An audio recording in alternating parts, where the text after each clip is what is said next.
আসসালামু আলাইকুম। ক্লাস 8-এর ইতিহাসের অনলাইন ক্লাসে আজ ষষ্ঠ অধ্যায় জাতীয়তাবাদের প্রাথমিক বিকাশ এর প্রশ্নোত্তর নিয়ে আলোচনা করব। জাতীয়তাবাদের প্রাথমিক বিকাশ। জাতীয় কংগ্রেস প্রতিষ্ঠার আগে বেশ কিছু সভা সমিতি এই সময় গড়ে উঠেছিল। ঊনবিংশ শতাব্দীতে ভারতীয়রা উপলব্ধি করেছিল যে ভারতীয়দের স্বার্থ রক্ষা এবং সরকারি অনাচারের বিরুদ্ধে জনমত গঠনের একমাত্র উপায় হল সংঘবদ্ধ হয়ে রাজনৈতিক আন্দোলন গড়ে তোলা। এই কথা উপলব্ধি করে ভারতীয়রা বিভিন্ন অঞ্চলে রাজনৈতিক প্রতিষ্ঠান গঠন করেছিল। 1857 খ্রিস্টাব্দের পরবর্তীকালে সভা সমিতি গঠনের প্রবণতা বেড়েছিল বলে 1857 থেকে 1885 খ্রিস্টাব্দ পর্যন্ত সময়কালকে সভা সমিতির যুগ বলা হয়। 1857 থেকে 1885 অর্থাৎ জাতীয় কংগ্রেস প্রতিষ্ঠার আগে পর্যন্ত সময়, এই সময়কালকে বলা হচ্ছে সভা সমিতির যুগ।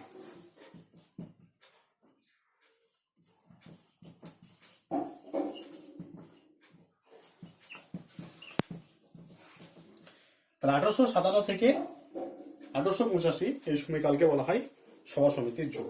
তাহলে এই সময়কালে জাতীয় কংগ্রেস প্রতিষ্ঠার আগে যে সমস্ত সভা সমিতি গড়ে উঠেছিল 1857 থেকে 1885 বা তার আরো আগে পর্যন্ত সময়কালে যে সমস্ত সভা সমিতি গড়ে উঠেছিল সেইগুলো একটু আলোচনা করছি। প্রথমে হচ্ছে বঙ্গভাষা প্রকাশিকা সভা।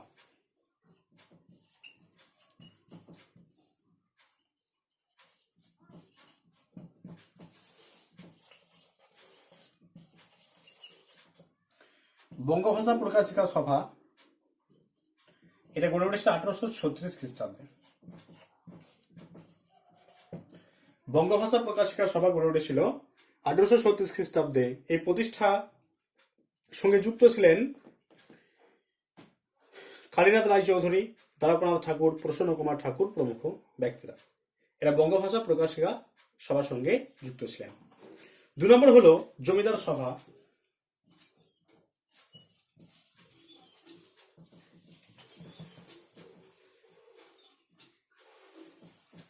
জমিদার সভা বা ল্যান্ড হোল্ডার্স অ্যাসোসিয়েশন। এই জমিদার সভা এটা গড়ে উঠেছিল 1838 খ্রিস্টাব্দে। এই ল্যান্ড হোল্ডার্স অ্যাসোসিয়েশন বা জমিদার সভার সঙ্গে যারা যুক্ত ছিলেন তারা হলেন রাধাকান্ত দেব, দ্বারকানাথ ঠাকুর প্রমুখ। এবং এই জমিদার সভা বা ল্যান্ড হোল্ডার্স অ্যাসোসিয়েশন এটাই হলো ভারতের প্রথম রাজনৈতিক সংগঠন। এই জমিদার সভা, যেটাকে ইংরেজিতে বলা হচ্ছে ল্যান্ড হোল্ডার্স অ্যাসোসিয়েশন, এই ল্যান্ড হোল্ডার্স অ্যাসোসিয়েশন এটি হলো ভারতবর্ষের প্রথম রাজনৈতিক সংগঠন। এর সভাপতি ছিলেন রাধাকান্ত দেব এবং দ্বারকানাথ ঠাকুর ছিলেন এর অন্যতম প্রতিষ্ঠাতা। নেক্সট আছে British Indian association.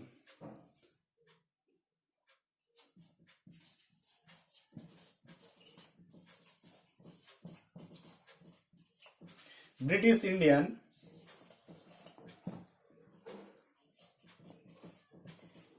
Association. British Indian association, এই ব্রিটিশ ইন্ডিয়ান অ্যাসোসিয়েশন এটা গড়ে উঠেছিল 1851 খ্রিস্টাব্দে। এবং এই ব্রিটিশ ইন্ডিয়ান অ্যাসোসিয়েশন সঙ্গে যারা যুক্ত ছিলেন তারা হলেন রাধাকান্ত দেব, দ্বারকানাথ ঠাকুর প্রমুখ। এরপর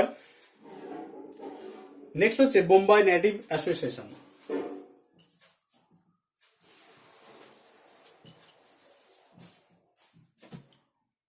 Bombay native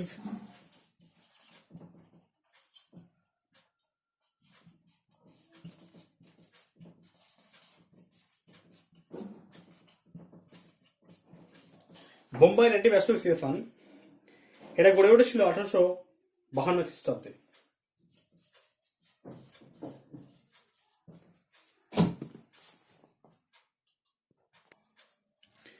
Bombay native association এটি গড়ে উঠেছিল 1852 খ্রিস্টাব্দে। এই বোম্বাই নেটিভ অ্যাসোসিয়েশনের সঙ্গে যারা যুক্ত ছিলেন তারা হলেন জগন্নাথ শঙ্কর শেঠ। এই জগন্নাথ শঙ্কর শেঠই ছিলেন এই বোম্বাই নেটিভ অ্যাসোসিয়েশনের সভাপতি।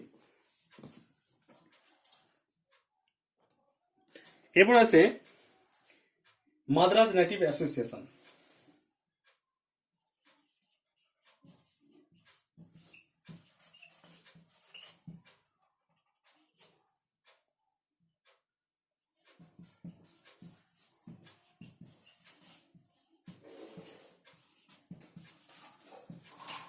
মাদ্রাজ নেটিভ অ্যাসোসিয়েশন, এই মাদ্রাজ নেটিভ অ্যাসোসিয়েশন এটিও 1852 খ্রিস্টাব্দে প্রতিষ্ঠিত হয়েছিল এবং এর সঙ্গে যারা যুক্ত ছিলেন তারা হলেন লক্ষ্মীনারায়ণ চেট্টি। নেক্সট হলো ইন্ডিয়ান লীগ।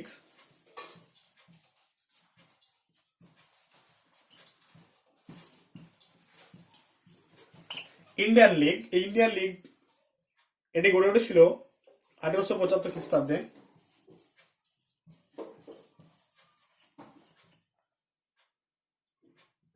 এবং এর সঙ্গে যারা যুক্ত ছিলেন তারা হলেন শিশির কুমার ঘোষ, হেমন্ত কুমার ঘোষ। এদের উদ্যোগে ইন্ডিয়ান লীগ 1875 খ্রিস্টাব্দে প্রতিষ্ঠিত হয়। এরপর হলো ভারত সভা।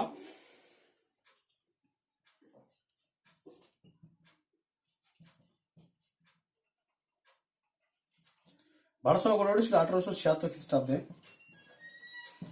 এবং ভারত সভার সঙ্গে যারা যুক্ত ছিলেন তারা হলেন সুরেন্দ্রনাথ বন্দ্যোপাধ্যায়। নেক্সট হলো জাতীয় কংগ্রেস।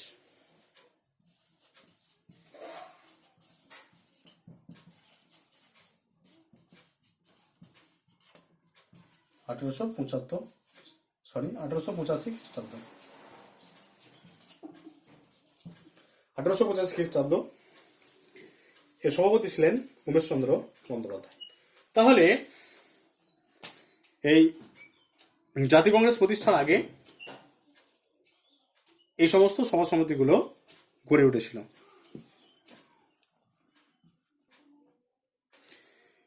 জাতীয় কংগ্রেস 1850 খ্রিস্টাব্দে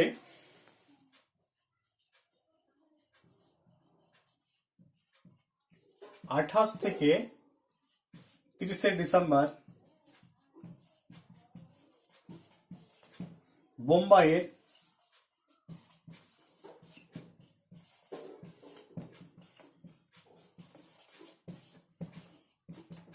গোকুল দাস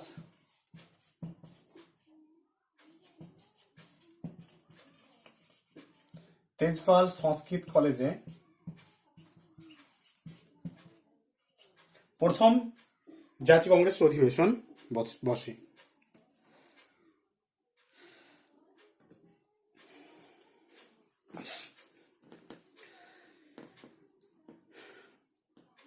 বোম্বাইয়ের গোকুলদাস তেজপাল সংস্কৃত কলেজে প্রথম জাতীয় কংগ্রেস অধিবেশন বসেছিল 1885 খ্রিস্টাব্দের 28 থেকে 30শে ডিসেম্বর।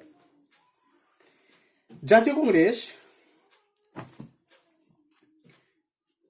এর প্রথম সভাপতি ছিলেন উমেশচন্দ্র বন্দ্যোপাধ্যায়।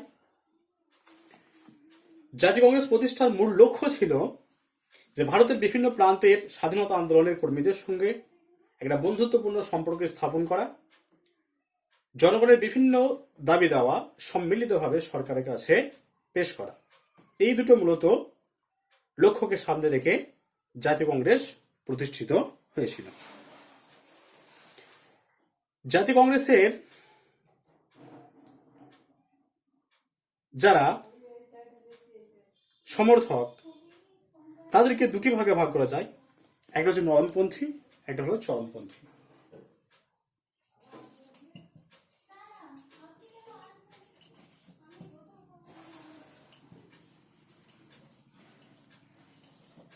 একটা নরমপন্থী, একটা চরমপন্থী। নরমপন্থী ভারতীয় জাতীয় কংগ্রেসের প্রথম পর্বের নেতৃবৃন্দের মধ্যে যারা ব্রিটিশ সরকারের কাছ থেকে শান্তিপূর্ণভাবে আবেদন নিবেদন নীতির মাধ্যমে দেশবাসীর জন্য অধিকার আদায়ের পক্ষপাতী ছিলেন তাদেরকে বলা হয় নরমপন্থী। এই মতের সমর্থক যারা ছিলেন তারা হলেন দাদাভাই নওরোজি, সুরেন্দ্রনাথ বন্দ্যোপাধ্যায়, মদন মোহন মালব্য, আনন্দমোহন বসু, মহাদেব গোবিন্দ রানাডে প্রমুখ। এরা ব্রিটিশ সরকারের যে তীব্র আন্দোলনের পক্ষপাতী ছিলেন না, এবং এরা ভাবতেন যে আবেদন নিবেদনের নীতির মাধ্যমে কি হবে না, জাতীয় ভারতবর্ষ স্বাধীনতা লাভ করবে, অর্থাৎ তাদের অনুগ্রহের দ্বারাই ভারতবর্ষ স্বাধীনতা পাবে বলে তারা মনে করতেন। অন্যদিকে নরমপন্থী নেতাদের আবেদন নিবেদন নীতির ব্যর্থতা এবং কার্যকলাপের বিরুদ্ধে কংগ্রেসের একদল নেতা প্রতিবাদ করেন। এরা ভারতের স্বাধীনতার জন্য ব্রিটিশদের বিরুদ্ধে বলিষ্ঠ প্রতিবাদ গড়ে তোলার পক্ষপাতী ছিলেন। কংগ্রেসে এরাই চরমপন্থী নামে পরিচিত। লালা লাজপত রায়, বিপিন চন্দ্র পাল, বাল গঙ্গাধর তিলক হলেন এই চরমপন্থীদের নেতা।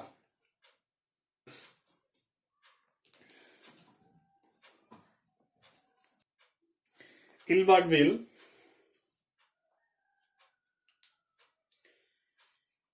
ভারতে কোন ভারতীয় বিচারকরা ইউরোপীয়দের বিচার করার অধিকার ছিল না, ইউরোপীয় বিচারকদের বিচার করতে পারত না, বা ইউরোপীয়দের বিচার করতে পারত না। এই বৈষম্য দূর করার জন্য গভর্নর জেনারেল লর্ড রিফনের আইন সচিব ইলবার্ট একটি বিল উত্থাপন করেন। এটি ইলবার্ট বিল নামে পরিচিত। এই বিলের মূল বিষয় ছিল ভারতীয় বিচারকরা ইউরোপীয়দের বিচার করতে পারবে।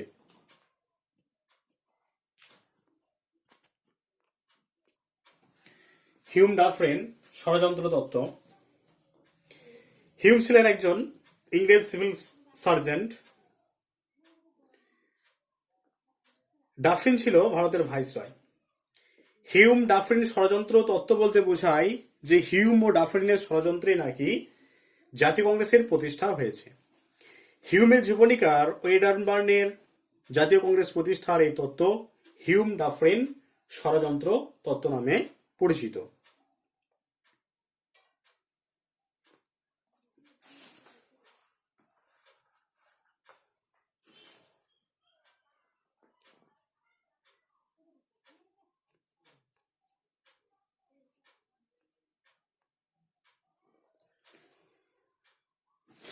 এরপর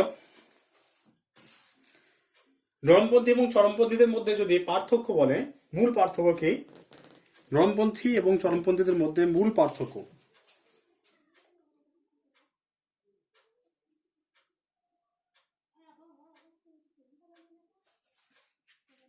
সেক্ষেত্রে জাতীয় কংগ্রেসের নরমপন্থী নেতৃবৃন্দ ব্রিটিশ সরকারের মহানুভবতায় বিশ্বাসী ছিলেন। সেই কারণে ভারতে ব্রিটিশ শাসন অপরিহার্য বলে তারা মনে করতেন। তারা নিয়মতান্ত্রিক পদ্ধতিতে ভারতবাসীর দাবি দাওয়া আদায়ে সচেষ্ট হন। সক্রিয় সরকার বিরোধী কোনো কর্মসূচি তারা গ্রহণ করেননি। অন্যদিকে চরমপন্থীদের কাছে ব্রিটিশ শাসন ছিল নির্লজ্জ, শাসন শোষণের বহিঃপ্রকাশ। তাই এর অবসানকল্পে তারা সক্রিয় আন্দোলনের মাধ্যমে স্বরাজ অর্জনে সচেষ্ট হয়েছিলেন। দেশীয় ভাষায় দেশীয় মুদ্রণ আইন।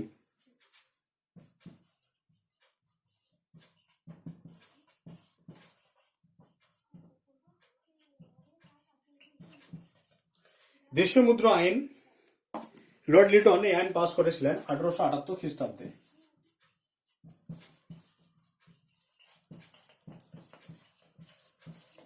লর্ড লিটন এই আইনটি 1878 খ্রিস্টাব্দে পাস করেন। এই আইনে বলা হয়েছিল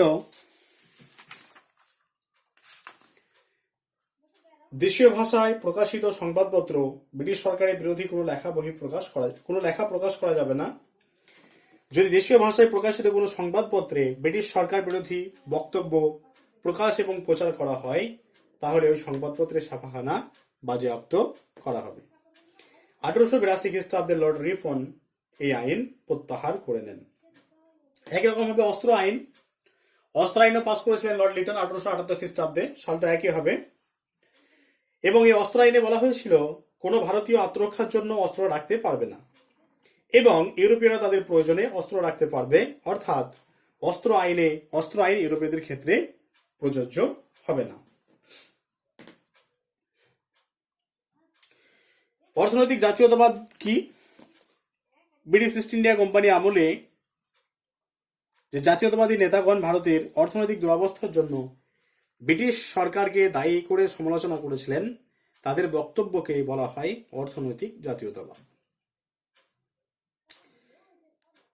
অর্থনৈতিক জাতীয়তাবাদের কাজে গুরুত্বপূর্ণ ভূমিকা পালন করেছিলেন দাদাভাই নওরোজি, মহাদেব গোবিন্দ রানাডে এবং রমেশচন্দ্র দত্ত।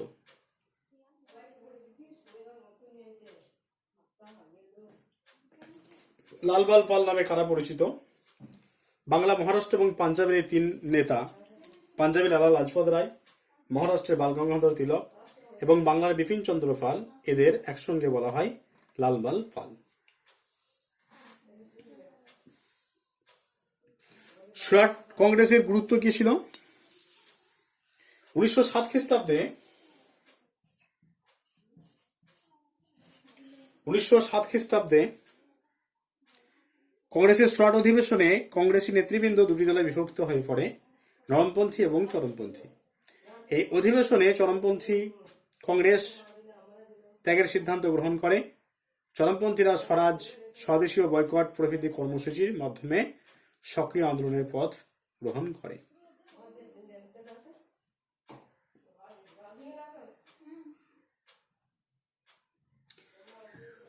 কে কোথায় গণপতি এবং শিবাজী উৎসব প্রচলন করেছিলেন?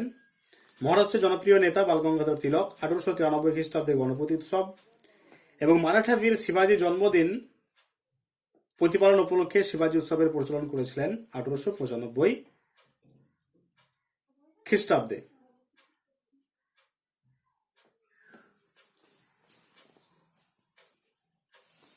বঙ্গভঙ্গ আন্দোলন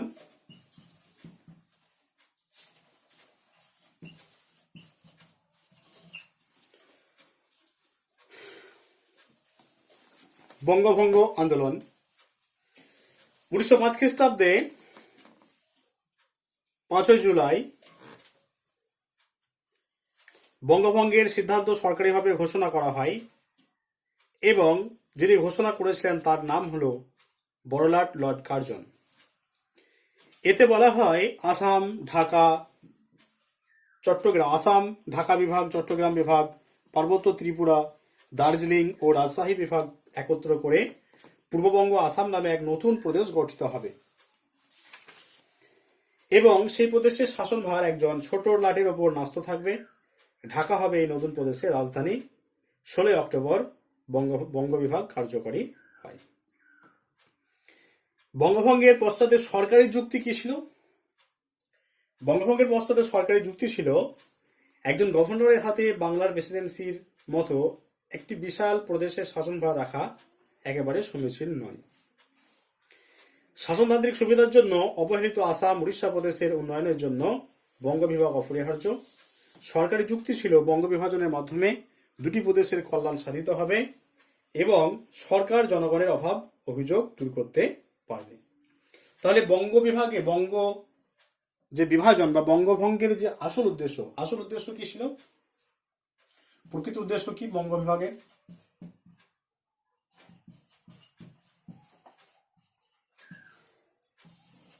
আসল উদ্দেশ্য হল সাম্রাজ্যবাদী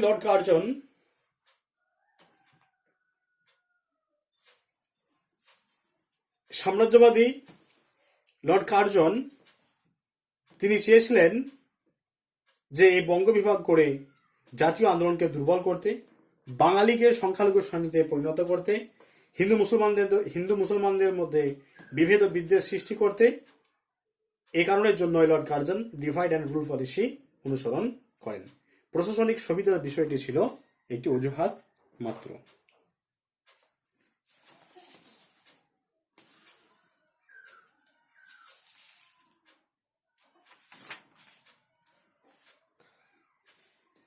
এরপর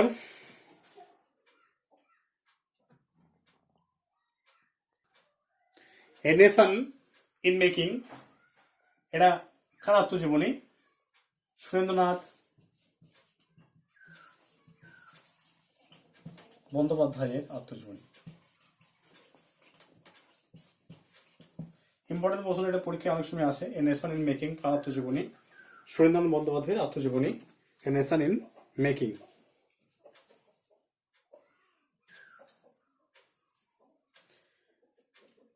নেক্সট আছে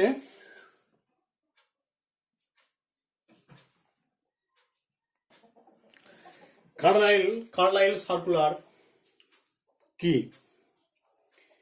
ছাত্র সমাজের ব্যাপক অংশগ্রহণ এবং প্রচেষ্টায় বঙ্গভঙ্গ বিরোধী আন্দোলন ব্যাপক আকার ধারণ করলে বাংলা সরকারের সেক্রেটারি কার্লাইল ছাত্রদের দমনের উদ্দেশ্যে 1905 খ্রিস্টাব্দে কার্লাইল সার্কুলার জারি করেছিলেন। 1905। এতে বলা হয়েছিল স্বদেশী আন্দোলনে ছাত্রদের যোগদান বেআইনি। তারা স্বদেশী আন্দোলনে যোগ দিলে তাদেরকে স্কুল কলেজ থেকে বিতাড়িত করা হবে এবং সংশ্লিষ্ট শিক্ষা প্রতিষ্ঠানের অনুমোদনও বাতিল করা হবে। বঙ্গভঙ্গ বিরোধী আন্দোলন থেকে ছাত্র সমাজকে বিচ্ছিন্ন করে এই আন্দোলনকে দুর্বল করাই ছিল কার্লাইল সার্কুলারের উদ্দেশ্য। এর হচ্ছে অ্যান্টি কার্লাইল সার্কুলার। বাংলার ছাত্র সমাজকে দমনের জন্য 1905 খ্রিস্টাব্দে কুখ্যাত কার্লাইল সার্কুলারের বিরুদ্ধে বাংলার যুব সমাজ গঠন করে অ্যান্টি সার্কুলার সোসাইটি। শাস্তিপ্রাপ্ত ছাত্রদের বিকল্প শিক্ষাদানের ব্যবস্থা করার উদ্দেশ্যেই ছাত্রনেতা শচীন্দ্র কুমার বসু এই সোসাইটির গঠন করেছিলেন। জাতীয় শিক্ষা পরিষদ 1906 খ্রিস্টাব্দে কলকাতায় গঠিত হয়েছিল। সতীশচন্দ্র মুখোপাধ্যায়ের প্রচেষ্টায় রবীন্দ্রনাথ ঠাকুর, বীরেন্দ্রনাথ দত্ত, সুভাষচন্দ্র মল্লিক প্রমুখের সহযোগিতায় এটি গড়ে ওঠে 1906 খ্রিস্টাব্দে।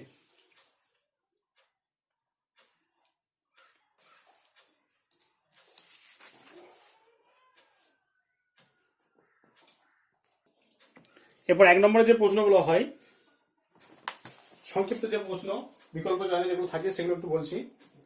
জাতীয় কংগ্রেসের প্রথম সভা বসেছিল 1885 খ্রিস্টাব্দে বোম্বাইয়ের গোকুলদাস তেজপাল সংস্কৃত কলেজে। জাতীয় কংগ্রেসের প্রথম সভাপতি ছিলেন উমেশচন্দ্র বন্দ্যোপাধ্যায়। জাতীয় কংগ্রেস প্রতিষ্ঠার সময় ভারতের বড়লাট ছিলেন লর্ড ডাফরেন। ভারতের প্রথম জাতীয়তাবাদী সংগঠন হল বঙ্গভাষা প্রকাশিকা সভা, যেটি 1836 খ্রিস্টাব্দে গড়ে উঠেছিল।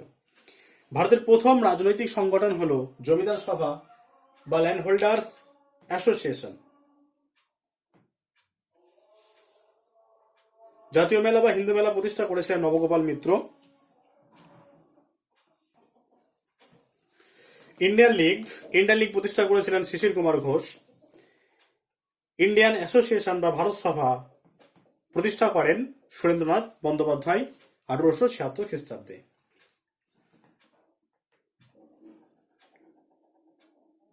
উইলিয়াম ওয়েডারবার্ন ছিলেন হিউমের জীবনী গ্রন্থ লেখক। দেশীয় মুদ্রণ আইন জারি করা হয়েছিল 1878 খ্রিস্টাব্দে এবং জারি করেছিলেন লর্ড লিটন, এবং এই আইন প্রত্যাহার করেছিলেন লর্ড রিফন। জাতীয় কংগ্রেসের প্রথম অধিবেশনে যোগদানকারী ভারতীয় প্রতিনিধির সংখ্যা ছিল 72 জন। রমপন্থীদের দাবি ছিল সিভিল সার্ভিস পরীক্ষার বয়স করতে হবে 23 বছর। মহারাষ্ট্রে শিবাজী উৎসব চালু করেছিলেন বালগঙ্গাধর তিলক। 1907 খ্রিস্টাব্দে জাতীয় কংগ্রেসের অধিবেশন বসে সুরাটে। কংগ্রেসের চরমপন্থী গোষ্ঠীর অন্যতম নেতা ছিলেন বালগঙ্গাধর তিলক। বঙ্গভঙ্গের পরিকল্পনা করেছিলেন লর্ড কার্জন। বাংলা বিভাজনের পরিকল্পনা ঘোষণা করা হয় 1905 খ্রিস্টাব্দের 19 জুলাই এবং কার্যকর হয় 1905 খ্রিস্টাব্দের 16 October. Bengal chemical and pharmaceutical প্রতিষ্ঠা করেছিলেন প্রফুল্ল চন্দ্র রায় কলকাতায়। জাতীয় শিক্ষা পরিষদ তৈরি হয় 1906 খ্রিস্টাব্দে। অনুশীলন সমিতি প্রতিষ্ঠা করেছিলেন সতীশচন্দ্র বসু। বাংলার বিপ্লবী আন্দোলনের সঙ্গে জড়িত ছিল যুগান্তর পত্রিকা। বাংলার বিপ্লবী আন্দোলনের মুখপত্র ছিল যুগান্তর পত্রিকা। 1908 খ্রিস্টাব্দে 30 এপ্রিল বাংলার প্রেসিডেন্সি ম্যাজিস্ট্রেটকে মারার চেষ্টা করেছিলেন ক্ষুদিরাম বসু। বঙ্গভঙ্গ রদ হয়েছিল 1911 খ্রিস্টাব্দে। মরলে মিন্টো সংস্কার আইন পাস হয় 1909 খ্রিস্টাব্দে। ভারতের রাজধানী কলকাতা থেকে সরিয়ে নিয়ে যাওয়া হয় দিল্লিতে। তোমাদের যে প্রশ্নগুলো জাতীয়তাবাদের প্রাথমিক বিকাশের যে সমস্ত প্রশ্নগুলো হয় সেই সমস্ত প্রশ্নগুলো নিয়ে আলোচনা করা হলো। কারো যদি কিছু বুঝতে অসুবিধা হয় আমাকে অবশ্যই জানাবে। আর তোমাদের জাতীয়তাবাদের প্রাথমিক বিকাশ তোমাদের যে অ্যানুয়াল পরীক্ষার সিলেবাস সেখানে এটা দেওয়া আছে, তাই চ্যাপ্টারটা ভালো করে তৈরি করতে হবে। ঠিক আছে।